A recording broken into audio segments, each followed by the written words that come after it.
Assalamualaikum. Jadi pada petang ni kita nak ganti air filter untuk Toyota Avanza 1.5 lah. Okay, jadi untuk tukar air filter ni dia antara yang servis yang mudah yang kita boleh buat sendiri di rumah lah, tak susah. Okay, jadi macam mana, jom. Okay, di atas kali ni adalah rumah untuk air filter lah. Jadi untuk akses ke air filter tu kita perlu tanggalkan klip ni. Ada satu. Okay, cara dia kita tarik je keluar. Ini dua. Ini daripada bawah. Tiga. Empat. Lima.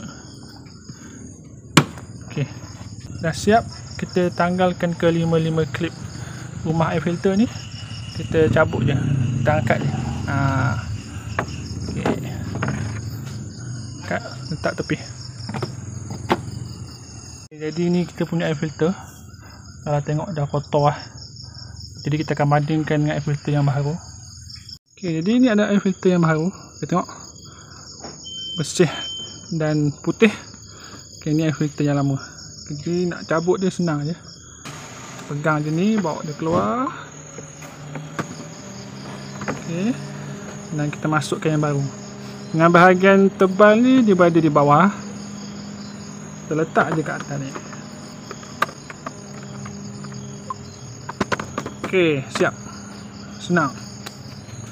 Yang lama, yang baru. Jadi dah siap. Pastikan yang ni sebelah kanan, sebelah kiri. Letak ya. Okey, pastikan rapat. Dan kita tutup. 1 2 3 4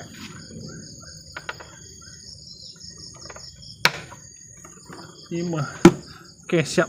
Jadi itu adalah cara mudah untuk kita ganti sendiri Toyota Avanza punya air filter. Terima kasih.